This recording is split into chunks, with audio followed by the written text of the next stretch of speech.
Hello dear students, I am Anurag Rai.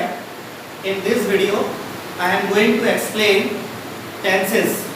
तो इस video में टेंस जो है वो मैं आपको एक्सप्लेन करने जा रहा हूँ। तो सबसे पहला जो टेंस होता है वो होता है प्रेजेंट इंडेफिनिट टेंस। जैसा कि आप देख सकते हैं बोर्ड पर लिखा है। तो प्रेजेंट इंडेफिनिट टेंस क्या होता है? प्रेजेंट इंडेफिनिट टेंस किसी व्यक्ति, किसी प्राणी के द्वारा हमेशा किए जाने वाले काम को दर्शाता है। प्रेजेंट इंडेफिनिट टेंस जो होता है वो यूनिवर्सल ट्रुथ को दर्शाता है, सार्वभौमिक सत्य या वैश्विक सत्य। जैसे अगर हम कहें सूर्य पूर्व में उदय होता है या सूरज पूर्व में निकलता है, तो ये सार्वभौमिक सत्य है। तो प्रेजेंट इंडेफिनिट टेंस इस तरह की बातों को दर्शाता है। इसके अलावा present indefinite tense also shows scientific laws, वैज्ञानिक नियम भी प्रेजेंट इंडेफिनिट टेंस दर्शाता है। जैसे हम कहें कि पत्थर और लोहा पानी में डूब जाते हैं, या फिर हम कहें कि लकड़ी, प्लास्टिक, रबर पानी पर तैरते हैं, या फिर हम कहें 2 और 2 4 होते हैं।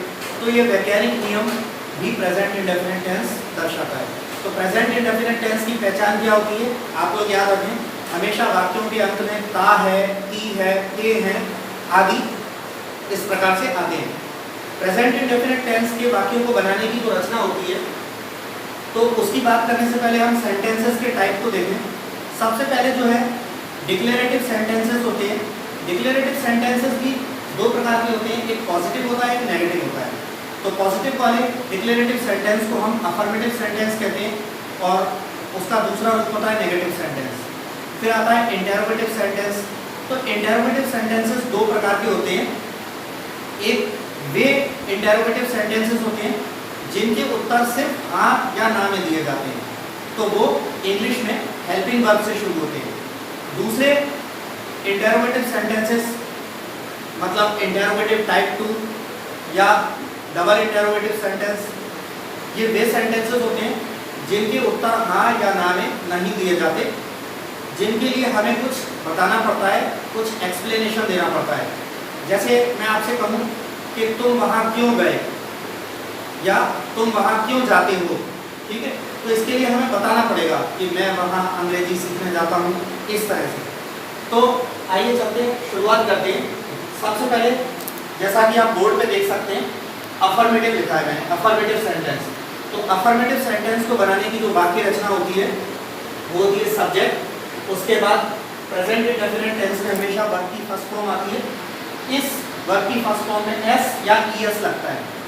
इसके बाद आता है ऑब्जेक्ट प्लस, इसके बाद अगर कोई और शब्द हो तो अदर वर्ड्स आता है। अब प्रेजेंट इंडेफिनिट टेंस के रूल्स में आपको मौखिक समझा दूं।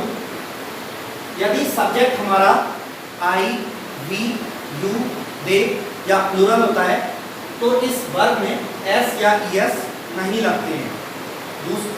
सेकंड नंबर रूल, यदि सब्जेक्ट हमारा ही, शी, इट या सिंगुलर होता है तो वर्ब में एस या ईएस लगता है। अब आपको ये ध्यान रखना है कि वर्ब में एस या ईएस जब लग रहा है तो इन दोनों में से भी कौन सा लगेगा, ईएस लगेगा या एस लगेगा। उसके लिए आपको वर्ब को याद रखना पड़ेगा। जो verbs S, SH, CH, X, O, Z इन अक्षरों से जो वर्ब खत्म होती है उनके अंत में ईएस लगता है, और इनके अलावा किसी और अक्षर से यदि वर्ब खत्म हो रही है तो उसमें एस लगता है। तो जैसे यहाँ पर एग्जांपल्स लिखे हैं। नंबर 1 एग्जांपल आप देख सकते हैं, वह अंग्रेजी बोलता है। जैसा कि मैंने आपको बताया था प्रेजेंट इंडेफिनिट टेंस के वाक्यों के अंत में ता है, ती है, ते है आदि आते हैं। तो इस सेंटेंस में भी है वह अंग्रेजी बोलता है। तो जब हम इसे ये ए लिखा हुआ है, ए अफर्मेटिव के लिए लिखा है, तो आप जब इस सेंटेंस को ट्रांसलेट करेंगे तो वह अंग्रेजी बोलता है, यानी सब्जेक्ट हो गया ही, उसके बाद वर्ब आती है, और जैसा कि मैंने आपको बताया ही, शी, इट सिंगुलर सब्जेक्ट होने पर वर्ब में एस या ईएस लगता है। तो ही के साथ स्पीक में एस लगेगा, ही स्पीक्स इंग्लिश। तो ये अफर्मेटिव सेंटेंस है। अब आप याद रखें, प्रेजेंट इंडेफिनिट टेंस में केवल अफर्मेटिव सेंटेंस में कोई हेल्पिंग वर्ब नहीं होती है, लेकिन नेगेटिव, इंटेरोगेटिव और डबल इंटेरोगेटिव सेंटेंसेस में हेल्पिंग वर्ब डू या डज होती है। तो आपको याद रखना पड़ेगा डू और डज कहाँ लगता है।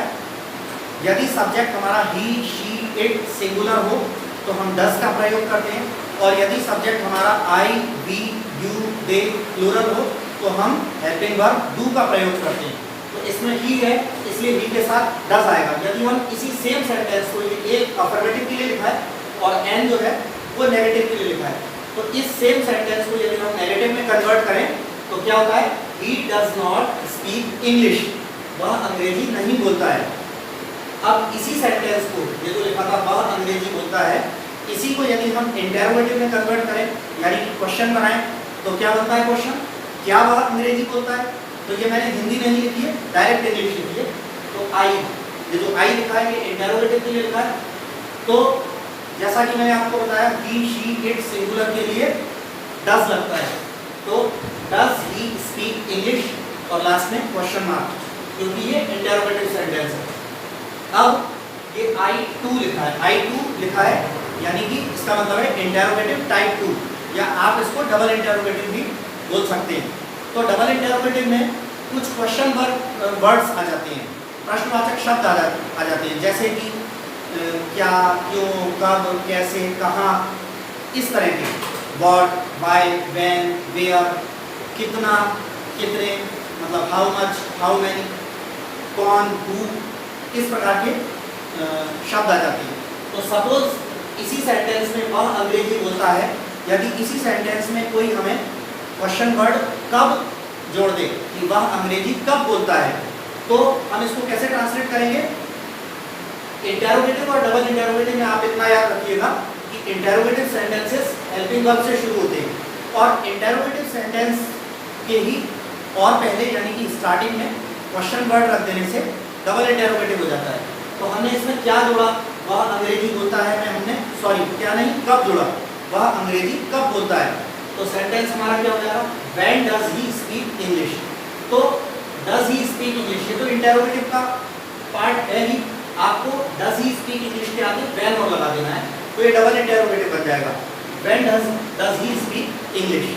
तो इस प्रकार से आप प्रेजेंट इंडेफिनिट टेंस के वाक्य को अफर्मेटिव में इस वाक्य रचना से ट्रांसलेट कर सकते हैं, और डू डज का प्रयोग करके आप उसी वाक्य को नेगेटिव में और इंटरोगेटिव में या डबल इंटरोगेटिव में कन्वर्ट कर सकते हैं। इसके बाद आगे हम देखते हैं कुछ और एग्जांपल्स दिए हुए हैं।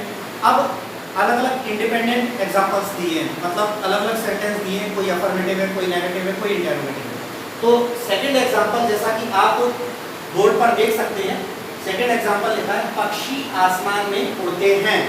तो यहाँ पे आप स्टूडेंट्स गौर करें, पक्षी आसमान में उड़ते हैं जैसा कि ये लिखा हुआ है, तो सब्जेक्ट पर गौर करना चाहिए कि सब्जेक्ट सिंगुलर है या प्लूरल है।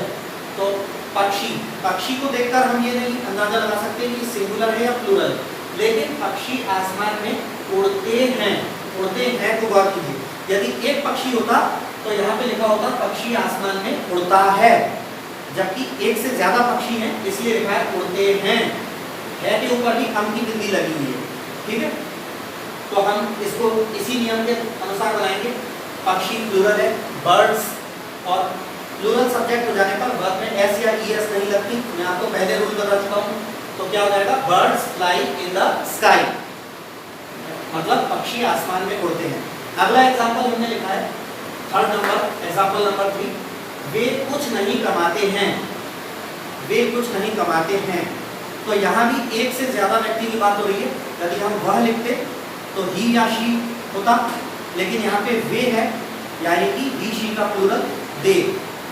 तो वे कुछ नहीं कमाते हैं नेगेटिव वाक्य है, दे के साथ डू आता है, तो हम लिख रहे हैं they do not earn anything, ठीक। इसके बाद एग्जांपल नंबर 4 में हम इसी सेंटेंस को इंटरोगेटिव में करके लिख रहे हैं, क्या वे कुछ कमाते हैं, क्या वे कुछ कमाते हैं।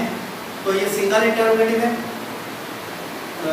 इसलिए सिंगल इंटरोगेटिव हेल्पिंग वर्ब से बनता है, और वे जो है, वे को इंग्लिश में हम दे कहते हैं, तो दे के साथ डू आता है, इसलिए हमने हेल्पिंग वर्ब डू को आगे लिखा है। डू दे अर्न एनीथिंग, और लास्ट में क्वेश्चन मार्क लगेगा। इसके बाद एग्जांपल नंबर 5 में इसी सेंटेंस में हमने थोड़ा सा परिवर्तन कर दिया। वे कुछ कमाते हैं, थोड़ा सा परिवर्तन करके हमने एक क्वेश्चन वर्ड जोड़ दिया है कि वे कितना कमाते हैं। कुछ को हटा दिया है और कितना जोड़ दिया, वे कितना कमाते हैं। तो कितना के लिए हम इंग्लिश में हाउ मच का प्रयोग करते हैं। हाउ मच का प्रयोग अनकाउंटेबल नाउन्स के लिए होता है और हाउ मैनी का प्रयोग प्लूरल नाउन्स के लिए होता है। तो वे कितना कमाते हैं के लिए हाउ मच स्टार्टिंग में आ जाएगा, how much do they earn. तो ये हमारा था प्रेजेंट इंडेफिनिट टेंस। ये कितने मिनट का? तो इसके बाद आता है हमारा सेकंड टेंस, जो कि है प्रेजेंट कंटिन्यूअस टेंस। तो प्रेजेंट कंटिन्यूअस टेंस क्या होता है? प्रेजेंट कंटिन्यूअस टेंस वर्तमान समय में जिस वक्त बात बोली जा रही है, बताई जा रही है, वर्तमान समय में चलते हुए कार्य को दर्शाता है, यानी क्रिया वर्तमान समय में घटित हो रही है, चल रही है।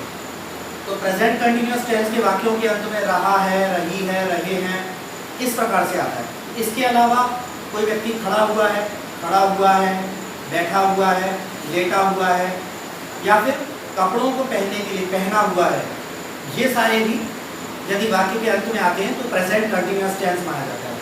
वाक्य की रचना इस प्रकार है, सबसे पहले सब्जेक्ट आता है, फिर इज या एम या आर, हेल्पिंग वर्ब में से कोई एक आती है, फिर वर्ब की फर्स्ट फॉर्म में आईएनजी लगती है, फिर ऑब्जेक्ट, उसके बाद कोई अदर वर्ड्स।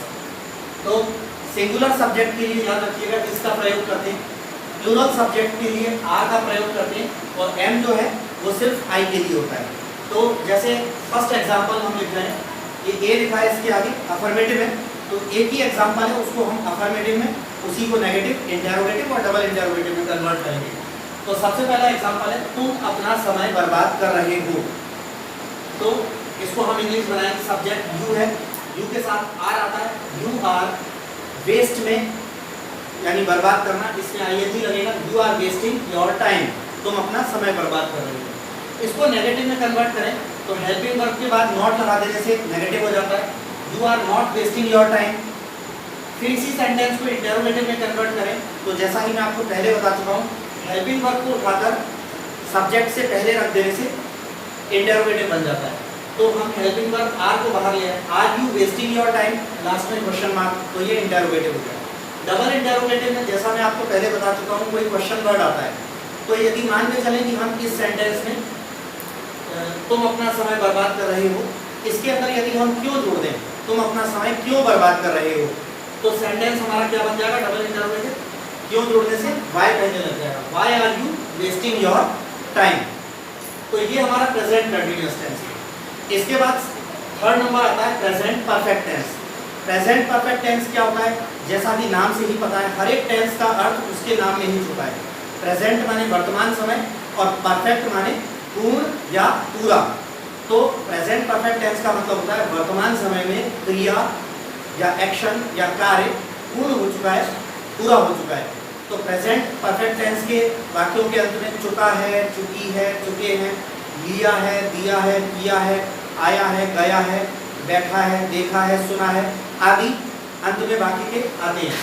वाक्य की रचना क्या होती है? सबसे पहले सब्जेक्ट आता है, फिर हेल्पिंग वर्ब हैज या हैव में से कोई एक लगती है, फिर वर्ब की थर्ड फॉर्म आती है, फिर ऑब्जेक्ट, फिर उसके बाद अदर वर्ड्स अगर कोई हो तो वो आते हैं। हैज और हैव को आपको याद रखने की जरूरत है। ही, शी, इट सिंगुलर यदि हमारा सब्जेक्ट होगा तो हम हेल्पिंग वर्ब हैज को प्रयोग करते हैं, और यदि सब्जेक्ट हमारा आई, वी, यू, दे प्लूरल होता है तो हेल्पिंग वर्ब हैव को प्रयोग करते हैं। तो फर्स्ट एग्जांपल हमने लिखा है, वह जा चुकी है। वह जा चुकी है यानी किसी महिला के बारे में बोल रहे हैं, यानी शी। तो शी के साथ हैज आता है, जैसा कि मैं आपको पहले बता चुका हूँ। तो वह जा चुकी है, शी हैज, और जाना यानी गो, इसकी थर्ड फॉर्म, वर्ब की थर्ड फॉर्म लगती है, तो शी हैज गॉन। अब इसी वाक्य को नेगेटिव में करते हैं, तो नेगेटिव में जैसे होता है वह नहीं जा चुकी है या वह नहीं गई है, तो she has not gone, helping verb has के बाद नॉट लग जाएगा तो नेगेटिव बन जाएगा। इसी वाक्य को यदि हम इंटरोगेटिव में कन्वर्ट करें मतलब क्या वह जा चुकी है। तो आपको पहले बता चुका हूँ, हेल्पिंग वर्ब को उठाकर आगे रख देने से, सब्जेक्ट के पहले रख देने से इंटरोगेटिव बन जाता है।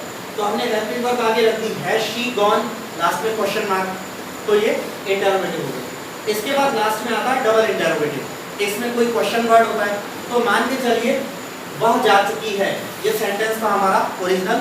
इसमें यदि हम कहाँ जोड़ दें, वह कहाँ जा चुकी है या वह कहाँ चली गई है, तो इंटरोगेटिव के ही सेंटेंस में सबसे आगे एक क्वेश्चन वर्ड लग जाएगा। कहाँ जुड़ा है हमने, तो वेयर लग जाएगा, वेयर हैज शी गॉन, यानी वह कहाँ जा चुकी है। तो ये हमारा प्रेजेंट परफेक्ट टेंस था।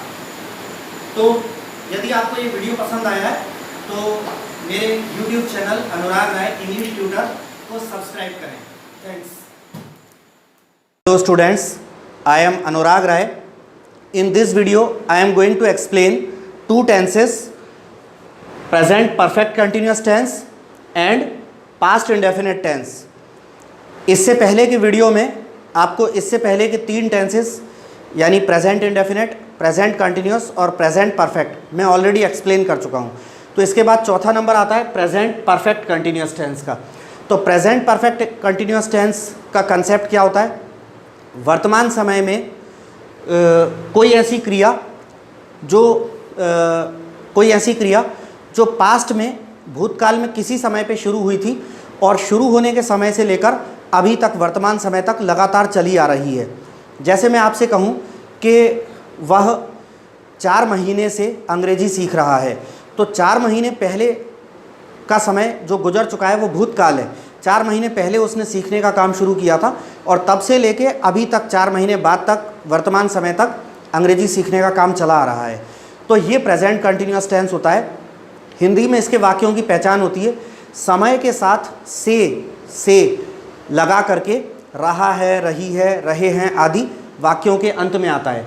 तो इसकी वाक्य रचना बनती है, सबसे पहले सब्जेक्ट आता है, फिर हैज़ या हैव आता है। हैज़ हैव आप जानते ही हैं, प्रेजेंट परफेक्ट टेंस में आप सीख चुके हैं कि हैज़ किसके साथ लगता है, हैव कहाँ लगता है। इसके बाद बीन आता है, वर्ब की आईएनजी फॉर्म आती है, फिर ऑब्जेक्ट आता है। ऑब्जेक्ट के बाद अगर कोई अदर वर्ड्स हों तो वो आता है। अदर वर्ड्स के बाद सिंस या फॉर, सिंस और फॉर के बीच में आप देख सकते हैं ऑब्लिक लगाए, तो सिंस या फॉर में से कोई एक आता है और टाइम आता है। अब आपको ये रूल याद रखना है कि सिंस कहाँ लगता है, फॉर कहाँ लगता है।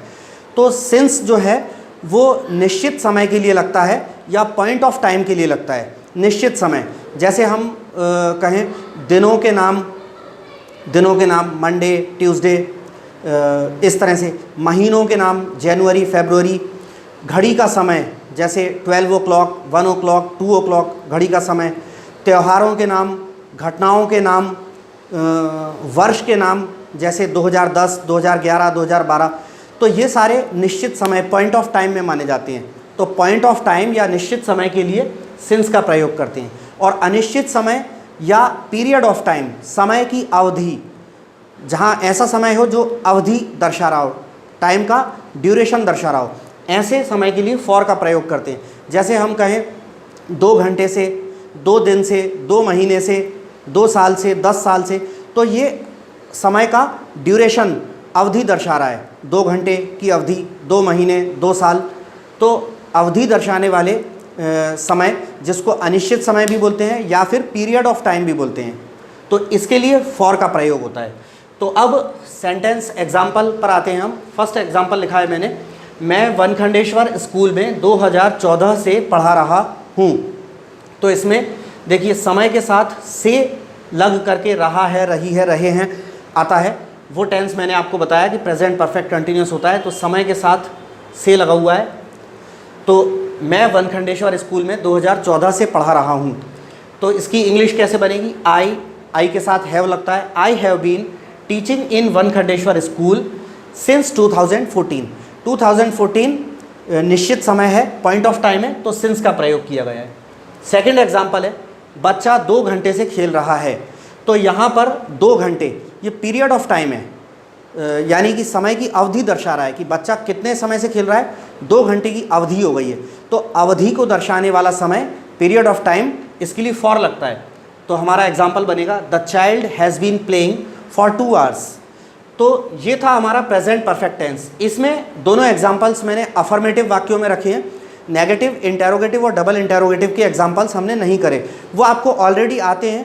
आपको पता है कि हेल्पिंग वर्ब के बाद नॉट लगाने से नेगेटिव बन जाता है वाक्य, हेल्पिंग वर्ब को उठाकर सब्जेक्ट से पहले रख देने से वाक्य इंटेरोगेटिव बन जाता है। और उसी तो हमारा अगला पांचवा जो टेंस है वो है past indefinite tense. Past indefinite, past यानी गुजरा हुआ समय, और इंडेफिनेट माने अनिश्चित। तो पास्ट में कोई क्रिया जब अनिश्चित समय पे कभी भी होती हो तो ये कंसेप्ट पास्ट इंडेफिनेट टेंस का है। इसके वाक्यों के अंत में जो क्रिया है, क्रिया में बड़े आ की मात्रा, बड़ी ई की मात्रा, ए की मात्रा आदि आती है। तो इस तरह से बनता है, जैसे आया, गया, देखा, सुना, आई, गई, आए, गए, ये आता है। इसके अलावा ता, था, ती, थी, ते, थे, तो ता, था, ती, थी, ते, थे में भी बड़े आ की मात्रा, बड़ी ई की मात्रा या बड़े या ए की मात्रा अंत में आ रही है। तो ये पास्ट इंडेफिनेट टेंस है। पास्ट इंडेफिनेट की अफर्मेटिव की जो वाक्य रचना है वो है सब्जेक्ट, उसके बाद वर्ब की सेकंड फॉर्म आती है, फिर ऑब्जेक्ट, फिर अदर वर्ड्स। लेकिन आपको यहाँ पे एक बात याद रखना है कि वर्ब की सेकंड फॉर्म सिर्फ अफर्मेटिव वाक्य में आती है। जहाँ वाक्य नेगेटिव और इंटेरोगेटिव हो जाता है वहाँ हेल्पिंग वर्ब डिड आ जाता है, और डिड के साथ मेन वर्ब फिर सेकंड फॉर्म में नहीं रहती, मेन वर्ब फर्स्ट फॉर्म में हो जाती है। तो हमने एक एग्जाम्पल लिखा, तुमने उसे देखा, तो इसकी इंग्लिश बनती है यू सॉ हिम। देखना माने सी, और चूंकि हमारा पास्ट इंडेफिनेट का अफर्मेटिव वाक्य है तो वर्ब की सेकंड फॉर्म लगानी है, तो सी की सेकंड फॉर्म सॉ। तो तुमने उसे देखा को इंग्लिश में ट्रांसलेट करेंगे तो बनेगा यू सॉ हिम। अब इसी वाक्य को यदि हम नेगेटिव में बनाएं तो यू डिड नॉट आ जाएगा, और सॉ की फिर फर्स्ट फॉर्म सी हो जाएगी, you did not see him. इसी को यदि इंटेरोगेटिव में बनाएं कि क्या तुमने उसे देखा, तो हमारा डिड आगे आ जाता है, did you see him, last में क्वेश्चन मार्क। और इसी को यदि हम डबल इंटेरोगेटिव बनाएं, यानी कोई क्वेश्चन वर्ड रख दें, सपोज कीजिए कहाँ या कब, ऐसे रख दें कि तुमने उसे कहाँ देखा या फिर तुमने उसे कब देखा, तो हम दो क्वेश्चन वर्ड एक साथ रख देते, कहाँ और कब वाले। तो सबसे पहले क्वेश्चन वर्ड रखा जाता है, आपको पता है, तो वेयर, ऑब्लिक लगाकर वैन लगा दिया हमने। ऑब्लिक का मतलब है दोनों में से कोई एक आएगा, वेयर या when. Did you see him, तो यदि अगर आप बना रहे हैं कि तुमने उसे कहाँ देखा, तो अकेले वेयर को मान के चलें, where did you see him. या फिर आप ये मान के चल रहे हैं कि तुमने उसे कब देखा, तो वेयर नहीं लगेगा, वैन लगेगा, van did you see him, तुमने उसे कब देखा। तो ये हमारा पास्ट इंडेफिनेट टेंस था। इसके बाद अगला जो आता है 6वें नंबर, वो है past continuous tense. Past continuous जैसा कि नाम से ही पता है, पास्ट माने गुजरा हुआ समय, और कंटिन्यूअस मतलब निरंतर या जारी या चल रहा। तो जब क्रिया पास्ट में गुजरे हुए समय में जारी थी, चल रही थी, गुजरे हुए समय में क्रिया चल रही थी, तो वो पास्ट कंटिन्यूअस टेंस होता है। वाक्यों के अंत में रहा था, रही थी, रहे थे आदि आता है। अफर्मेटिव की वाक्य रचना बनती है, सब्जेक्ट आता है, हेल्पिंग वर्ब वॉज या वर, इन दोनों में से कोई एक रखी जाती है, वर्ब में आईएनजी होता है, फिर ऑब्जेक्ट होता है, फिर अदर वर्ड्स आते हैं। वॉज वर आपको पता होना चाहिए, सिंगुलर सब्जेक्ट्स के लिए वॉज का प्रयोग करते हैं और प्लूरल सब्जेक्ट्स के लिए वर का प्रयोग करते हैं। तो एक एग्जाम्पल हमने लिखा है, उसी को चारों रूपों में अफर्मेटिव, नेगेटिव, इंटेरोगेटिव और डबल इंटेरोगेटिव में कन्वर्ट किया है। तो एग्जाम्पल है, वह खाना खा रही थी, तो इसको अफर्मेटिव में कन्वर्ट करेंगे तो क्या हो जाएगा, शी वॉज, चूंकि एक महिला है तो शी के साथ वॉज लगेगा, शी वॉज ईटिंग फूड। अब इसका नेगेटिव करें कि वह खाना नहीं खा रही थी, तो she was not eating food, helping verb के बाद नॉट लगाने से नेगेटिव बन जाता है, आपको पता है। इंटेरोगेटिव के लिए आपको पता है, हेल्पिंग वर्ब को उठाकर सब्जेक्ट से आगे रख देते हैं, तो क्या वह खाना खा रही थी, अगर ऐसा इंटेरोगेटिव हो तो इंग्लिश में बनेगा was she eating food, last में क्वेश्चन मार्क। और डबल इंटेरोगेटिव में क्वेश्चन वर्ड आता है, तो यदि हम कब मान के चलें कि वह खाना कब खा रही थी, तो क्या हो जाता है, when was she eating food, कि वह खाना कब खा रही थी। तो स्टूडेंट्स, इससे आगे के जो टेंसेस हैं वो मैं अपने नेक्स्ट वीडियो में आपको एक्सप्लेन करूंगा। Thanks. Hello students, I am Anurag Rai. In this video I am going to explain two tenses, past perfect and past perfect continuous. इससे पहले के टेंसेस मैं आपको अपने प्रीवियस वीडियोस में ऑलरेडी एक्सप्लेन कर चुका हूँ। तो इस वीडियो में हमारे दो टेंसेस रहेंगे, जैसा कि आप देख सकते हैं 7th जो टेंस है वो हमारा पास्ट परफेक्ट टेंस है। तो हर एक टेंस को पहचानना बहुत आसान होता है, उसके नाम में ही उसकी पहचान छुपी होती है। पास्ट का मतलब होता है गुजरा हुआ समय, भूतकाल, और परफेक्ट का मतलब होता है पूर्ण या पूरा। तो पास्ट परफेक्ट टेंस का अर्थ होता है कि गुजरे हुए समय में, पास्ट में, भूतकाल में क्रिया या काम पूर्ण हो चुका था। तो इसके वाक्यों के अंत में चुका था, चुकी थी, चुके थे, लिया था, दिया था, किया था, आया था, गया था, देखा था, सुना था आदि, इस प्रकार के वाक्य इसके वाक्यों के अंत में इस प्रकार के शब्द आते हैं। तो अफर्मेटिव की यदि हम वाक्य रचना देखें, ये ए लिखा है मैंने अफर्मेटिव के लिए, तो सबसे पहले सब्जेक्ट आता है, उसके बाद हेड के साथ वर्ब की थर्ड फॉर्म आती है, फिर ऑब्जेक्ट आता है, ऑब्जेक्ट के बाद अगर कोई अदर वर्ड्स होंगे तो वे आते हैं। तो एक एग्जाम्पल हमने किया हुआ है, एक एग्जाम्पल है, उसी को हम अफर्मेटिव, नेगेटिव, इंटेरोगेटिव और डबल इंटेरोगेटिव चारों रूपों में वर्कआउट करेंगे। तो पहला एग्जाम्पल है, उसने पैसे चुराए थे, उसने पैसे चुराए थे। तो ये उसने से जेंडर क्लियर नहीं हो रहा है कि पुरुष है कि महिला है, तो आप ही या शी कुछ भी लिख सकते हैं। हमने ही मान लिया। तो अफर्मेटिव में ये ए लिखा है अफर्मेटिव के लिए। अफर्मेटिव की जो हमारा इंग्लिश जो ट्रांसलेशन होगा, हिंदी से जो इंग्लिश ट्रांसलेशन होगा वो हमारी ये वाक्य रचना के हिसाब से होगा। तो उसने पैसे चुराए थे, उसने के लिए आपने ही लगा दिया, हेड हेल्पिंग वर्ब आ गई। चुराना को स्टील बोलते हैं, STEAL स्टील, और तीनों फॉर्म्स होती हैं स्टील, स्टोल, स्टोलन। तो यहाँ पे वर्ब की थर्ड फॉर्म लगेगी stolen. He had stolen money, यानी उसने पैसे चुराए थे। अब यदि इसे ही हिंदी में हम नेगेटिव करें कि उसने पैसे नहीं चुराए थे, तो ये एन नेगेटिव के लिए है, हेल्पिंग वर्ब के बाद नॉट लग जाता है, he had not stolen money. इसी वाक्य को यदि इंटेरोगेटिव में करें कि क्या उसने पैसे चुराए थे, तो ये आई इंटेरोगेटिव के लिए लिखा है। हेल्पिंग वर्ब सब्जेक्ट से पहले आ जाती है तो इंटेरोगेटिव हो जाता है, हैड ही स्टोलन मनी, और लास्ट में क्वेश्चन मार्क। फिर I2 डबल इंटेरोगेटिव के लिए लिखा है। इसमें डबल इंटेरोगेटिव में सिंगल इंटेरोगेटिव का तो पूरा वाक्य रहता ही है, उसके आगे कोई क्वेश्चन वर्ड आ जाता है। तो यदि हम मान के चलें कि हम क्यों यानी वाई को जोड़ दें, तो डबल इंटेरोगेटिव बनता है why had he stolen money. इसका हिंदी होता है कि उसने पैसे क्यों चुराए थे। So this is our past perfect tense. Now come to the next tense which is past perfect continuous tense. अगला 8वां टेंस है पास्ट परफेक्ट कंटिन्यूस टेंस। इस टेंस का कंसेप्ट क्या है कि कोई क्रिया या कोई काम पास्ट में किसी समय शुरू हुआ था और शुरू होने के समय से लेकर पास्ट के ही किसी समय तक चलता रहा था, पास्ट के ही किसी समय तक जारी था। तो इसके वाक्यों में अंत में हिंदी में समय के साथ से लगाकर रहा था, रही थी, रहे थे आदि आते हैं। अब ये ए अफर्मेटिव की वाक्य रचना लिखिए। तो अफर्मेटिव की वाक्य रचना में क्या आता है, सबसे पहले सब्जेक्ट, फिर हैड बीन, फिर वर्ब की ING फॉर्म, फिर ऑब्जेक्ट, ऑब्जेक्ट के बाद कुछ अदर वर्ड्स हों तो वो, उसके बाद फिर सिंस या फॉर, फिर टाइम। सिंस या फॉर के बीच में ऑब्लिक लगाए, मतलब इन दोनों में से कोई एक आना है। और इससे पहले के वीडियो में मैं आपको प्रेजेंट परफेक्ट कंटिन्यूअस टेंस समझा चुका हूँ, तो उसमें मैं आपको ऑलरेडी बता चुका हूँ कि निश्चित समय के लिए हम सिंस लगाते हैं, अनिश्चित समय के लिए फॉर लगाते हैं। यानी दूसरे शब्दों में कहें तो पॉइंट ऑफ टाइम के लिए सिंस लगाते हैं और पीरियड ऑफ टाइम के लिए फॉर लगाते हैं। तो ये आपको पहले से पता है। इसके बाद हम 2-3 एग्जाम्पल्स करते हैं। एग्जाम्पल नंबर 1 है, वह बहुत दिनों से तुम्हें धोखा दे रहा था। यहाँ धोखा देना, धोखा देना के लिए कई सारे शब्द होते हैं। डिसीव होता है, चीट होता है, ड्यूप होता है। हमने डिसीव शब्द DECEIVE डिसीव शब्द का हमने प्रयोग किया है। तो इंग्लिश क्या बनेगी, he had been deceiving you for many days. इस वाक्य रचना के हिसाब से सब्जेक्ट ही हो गया, फिर हेल्पिंग वर्ब हैड बीन आता है तो हमने हैड बीन लिखा, फिर वर्ब में ING लगना है तो डिसीव में ING लगा है डिसीविंग, ऑब्जेक्ट है यू, और कई दिनों से, बहुत दिनों से, तो बहुत दिनों से ये पीरियड ऑफ टाइम है तो इसके लिए फॉर लगता है, फॉर मैनी डेज। तो he had been deceiving you for many days. अब एग्जाम्पल नंबर 2 पर आते हैं हम। वह 2008 से इस कंपनी में नौकरी कर रहा था। यहाँ पे 2008 निश्चित समय है यानी पॉइंट ऑफ टाइम है, तो निश्चित समय या पॉइंट ऑफ टाइम के लिए हम सिंस का प्रयोग करते हैं।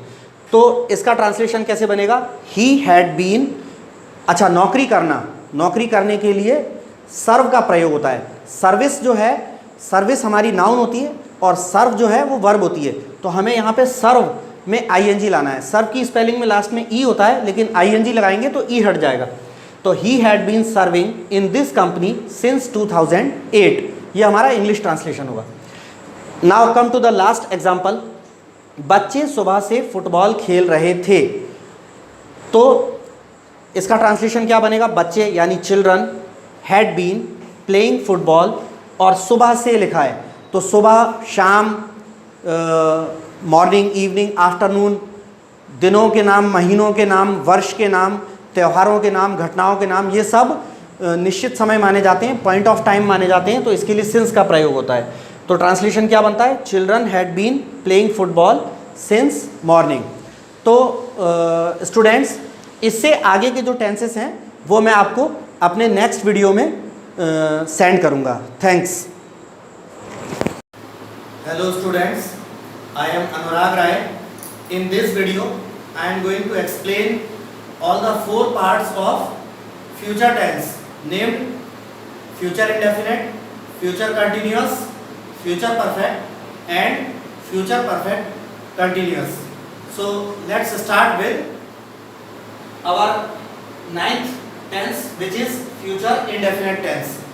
Future indefinite tense जो हमारा सीक्वेंस में क्रम में देखें तो 9वें नंबर का जो है, तो फ्यूचर इंडेफिनिट टेंस ये क्या होता है? जैसा कि मैं अपने प्रीवियस वीडियोस में बता चुका हूँ, हर एक टेंस का जो अर्थ है वो उसके नाम में ही छुपा हुआ है। फ्यूचर मतलब भविष्य काल या आने वाला भविष्य का समय, और इंडेफिनिट माने अनिश्चित। तो फ्यूचर इंडेफिनिट के जो वाक्य हैं उनके अंत में गा, गी, गे आदि इस तरह के शब्द आते हैं। जैसे मैं कहूँ कि मैं उससे मिलूँगा, तो भविष्य में कभी क्रिया होगी, या हम पिकनिक मनाने जाएंगे, तो भविष्य में कभी जाएंगे। तो इस तरह फ्यूचर के वाक्यों में गा, गी, गे आदि वाक्यों में अंत में आता है। वाक्य रचना की बात करें तो अफर्मेटिव की वाक्य रचना में सब्जेक्ट प्लस विल या शैल, इन दोनों में से कोई एक हेल्पिंग वर्ब लगेगी, फिर मेन वर्ब की फर्स्ट फॉर्म, फिर ऑब्जेक्ट, उसके बाद अदर वर्ड्स। अब आप विल और शैल के बारे में याद रखिएगा। इंग्लिश ग्रामर के पुराने रूल के आधार पर आई और वी के साथ शैल का प्रयोग होता था, और आई वी को छोड़कर बाकी जितने भी पर्सन्स हैं, he, she, it, you, they, names, common noun, I और बी को छोड़कर बाकी सारे, इन सब के साथ विल का प्रयोग होता था फ्यूचर के सामान्य वाक्यों में। तो ये इंग्लिश ग्रामर का पुराना नियम था कि फ्यूचर के सामान्य वाक्यों में आई वी के साथ शैल का प्रयोग और बाकी सारे पर्सन्स के साथ विल का प्रयोग। लेकिन यदि वाक्य में 4 चीज़ें, जैसे कि धमकी यानी थ्रेट, नंबर 2 वादा यानी प्रॉमिस, नंबर 3 पक्का इरादा या दृढ़ निश्चय या संकल्प यानी कि डिटर्मिनेशन, और नंबर 4 आदेश या निर्देश यानी कमांड या ऑर्डर। अगर ये 4 चीज़ें वाक्य में झलकती हो तो ये रूल जो था, जो मैंने अभी आपको बताया, ये रिवर्स हो जाता था, उल्टा हो जाता था। यानी आई और बी के साथ विल लगता था और बाकी सारे पर्सन्स के साथ शैल लगता था। लेकिन अब मॉडर्न इंग्लिश के रूल के आधार पर आई, वी यानी singular first person, second person you और third person he, she, it, they, name, common noun, इन सब के साथ विल का प्रयोग किया जा सकता है। तो हम पुराने नियम को मानते हुए पुराने नियम का प्रयोग कर रहे हैं। वैसे आप चाहें तो मॉडर्न इंग्लिश के रूल के आधार पर सभी पर्सन्स के साथ विल का प्रयोग कर सकते हैं। तो पहला एग्जांपल लिखा हमने, मैं यह काम कल करूंगा। तो ऊपर दी हुई वाक्य रचना के आधार पर सेंटेंस बनेगा I shall do this work tomorrow. इसको नेगेटिव करें तो आपको पता है हेल्पिंग वर्ब के बाद नॉट लगाने से नेगेटिव बन जाता है। I shall not do this work tomorrow. इसी वाक्य को इंटरोगेटिव करें तो आपको पता है कि अफर्मेटिव के वाक्य में रखी हुई हेल्पिंग वर्ब को यदि सब्जेक्ट के आगे रख दिया जाता है तो इंटरोगेटिव बन जाता है। तो इंटरोगेटिव क्या होगा? Shall I do this work tomorrow, last में क्वेश्चन मार्क। और डबल इंटरोगेटिव वाक्य क्या रहता है? इंटरोगेटिव का पूरा वाक्य रहता है, उसके पहले एक क्वेश्चन वर्ड और लग जाता है। तो मान के चलिए हमने वाई जोड़ दिया कि मैं यह काम कल क्यों करूंगा। तो डबल इंटरोगेटिव हो जाएगा why shall I do this work tomorrow. ठीक, तो ये हमारा फ्यूचर इंडेफिनिट टेंस था। इसके बाद इस तरफ आते हैं, थोड़ा सा हम कैमरे को जूम करते हुए। 10th नंबर का टेंस होता है हमारा, जैसा कि आप बोर्ड पे देख सकते हैं, फ्यूचर कंटिन्यूअस टेंस। तो इसकी भी पहचान इसके नाम में छुपी हुई है। फ्यूचर मतलब आने वाला समय, भविष्य का समय, भविष्यकाल, और कंटिन्यूअस माने जारी या निरंतर। मतलब जब कोई क्रिया फ्यूचर के समय में जारी रहेगी, चल रही होगी, तो फ्यूचर कंटिन्यूअस टेंस कहलाएगा। वाक्यों के अंत में रहा होगा, रही होगी, रहे होंगे आदि आता है। तो अफर्मेटिव की वाक्य रचना होती है subject plus helping verb will या शैल में से कोई एक लगेगा, इनके साथ बी लगेगा, और वर्ब की आईएनजी फॉर्म लगेगी, प्लस ऑब्जेक्ट लगेगा, प्लस ऑब्जेक्ट के बाद अदर वर्ड्स कोई होंगे तो वे लगेंगे। तो हमने एक एग्जांपल लिखा, वह हमारा इंतजार कर रहा होगा। तो उपरोक्त वाक्य रचना के आधार पे सेंटेंस का ट्रांसलेशन कैसे होगा? He will be waiting for us. Wait जो वर्ब होती है, इसके बाद प्रीपोजिशन फॉर आता है, तो आप याद रखिएगा ही विल बी वेटिंग अस नहीं होगा, he will be waiting for अस होगा। नेगेटिव वाक्य बनाए तो he will not be waiting for us. Interrogative बनाए तो अब आप एक बात याद रखिएगा, हेल्पिंग वर्ब यहाँ पर दो शब्दों वाली है, विल बी वाली हेल्पिंग वर्ब है। लेकिन नेगेटिव जब बनता है तो पहले शब्द के बाद ही नॉट लगता है। इसी प्रकार इंटरोगेटिव भी जब लगता है तो विल बी, दोनों को बाहर नहीं रखते हम, अकेले विल को उठाकर सब्जेक्ट से पहले रखेंगे। तो इंटरोगेटिव क्या बनेगा? Will he be waiting for अस, और लास्ट में क्वेश्चन मार्क। और डबल इंटरोगेटिव में हमने कहाँ जोड़ दिया, सपोज कहाँ जोड़ दिया कि वह हमारा इंतजार कहाँ कर रहा होगा, तो वेयर और जुड़ जाएगा, where will he be waiting for us. तो ये था हमारा future continuous tense. The next tense is future perfect tense. अगला टेंस है फ्यूचर परफेक्ट टेंस। तो इस टेंस का कॉन्सेप्ट, इसका अर्थ भी इसके नाम में ही छुपा हुआ है। फ्यूचर मतलब भविष्य का समय, परफेक्ट माने पूर्ण या पूरा। तो जब कोई क्रिया भविष्य के समय में पूर्ण हो चुकी होगी, पूरी हो चुकी होगी, तो वो फ्यूचर परफेक्ट टेंस कहलाता है। वाक्यों के अंत में चुका होगा, चुकी होगी, चुके होंगे, लिया होगा, दिया होगा, किया होगा, आया होगा, गया होगा आदि इस प्रकार के शब्द आते हैं।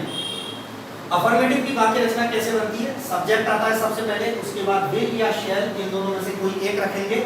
आप चाहें तो विल रख सकते हैं, क्योंकि जैसा मैंने आपको बताया कि मॉडर्न इंग्लिश में विल सभी पर्सन्स के साथ रखा जा सकता है। तो विल या शैल के साथ हैव आता है, हैव के बाद वर्ब की थर्ड फॉर्म आएगी, फिर ऑब्जेक्ट आएगा, फिर अदर वर्ड्स। तो हमने एक एग्जांपल लिया है, वह दुकान बंद कर चुका होगा। तो उपरोक्त वाक्य रचना के आधार पर ट्रांसलेशन बनेगा he will have closed the shop. Negative बनाना चाहें तो he will not have closed the shop. आप एक बात याद रखिएगा, हेल्पिंग वर्ब जो है चार प्रकार की होती है। एक शब्द वाली जैसे डू, डज, डिड। दो शब्दों वाली जैसे यहाँ पर दी है will be, shall be, will be, ये दो शब्द वाली है। Has been, have been, had been, ये भी दो शब्दों वाली हेल्पिंग वर्ब होती है। इस प्रकार तीन शब्दों वाली हेल्पिंग वर्ब होती है, will have been, shall have been आदि। और चार शब्दों वाली हेल्पिंग वर्ब एक होती है मॉडल वर्ब में, वो होती है विल बी एबल टू। तो हेल्पिंग वर्ब चाहे एक शब्द वाली हो, चाहे दो शब्द वाली हो, चाहे तीन शब्द वाली हो, चाहे चार शब्द वाली हो। नेगेटिव जब बनाते हैं तो पहले शब्द के बाद नॉट रखा जाता है। इसी प्रकार इंटेरोगेटिव जब बनाते हैं तो पहले वाले शब्द को ही उठाकर सबसे पहले यानी सब्जेक्ट के आगे रखा जाता है। तो यहाँ पर भी हेल्पिंग वर्ब दो शब्दों वाली है, विल हैव। तो जब हम नेगेटिव बनाएंगे तो विल हैव के बाद नॉट नहीं आएगा, पहला शब्द विल के बाद नॉट आएगा।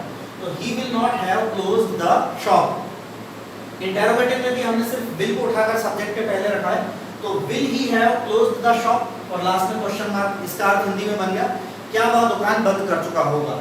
और हमने डबल इंटेरोगेटिव में हम कब शब्द मान के चले हैं कि वह दुकान कब बंद कर चुका होगा, तो इसके आगे व्हेन और लग जाएगा। When will he have closed the shop. तो हमारा जो अब लास्ट टेंस बचता है वो बचता है फ्यूचर परफेक्ट कंटिन्यूअस टेंस। तो फ्यूचर परफेक्ट कंटिन्यूअस टेंस क्या होता है? मतलब कोई क्रिया या कोई काम भविष्य के किसी समय पर शुरू होगा और भविष्य के उस समय पर जिस समय पे शुरू हुआ है तब से लेकर भविष्य के ही किसी समय तक जारी रहेगा, चलता रहेगा। ये फ्यूचर कंटिन्यूअस टेंस होता है। तो इसके वाक्यों के अंत में समय के साथ से लगा करके रहा होगा, रही होगी, रहे होंगे आदि ऐसे शब्द आते हैं।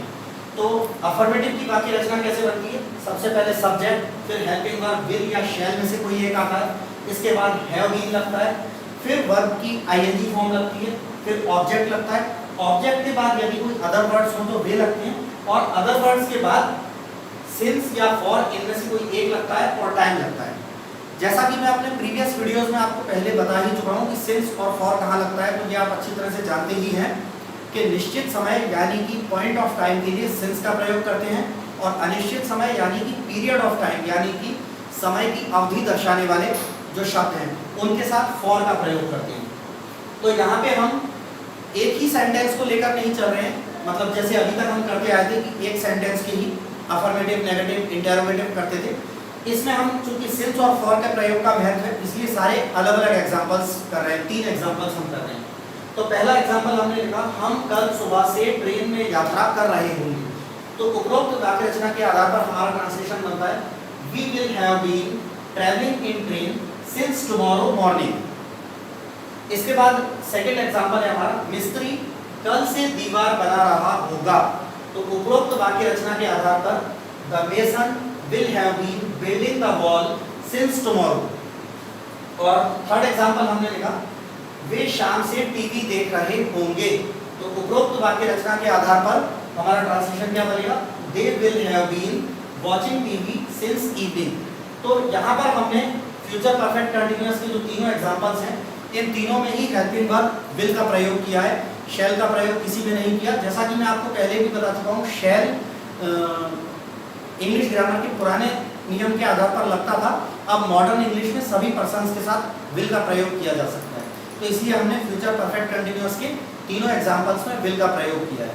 तो ये हमारे सारे टेंसेस पूरे हो गए हैं, और इसके जो एग्जांपल्स हैं वो मैं आपको वर्कशीट में आगे भेजूंगा। तो अगर आपको मेरा वीडियो पसंद आया है, मेरा वीडियो पसंद अगर आपको आया हो तो मेरे और इसी प्रकार के वीडियोस को, वीडियो लेक्चर्स को देखने के लिए मेरे YouTube चैनल अनुराग राय इंग्लिश ट्यूटर, इस चैनल को सब्सक्राइब करना ना भूलें। थैंक्स।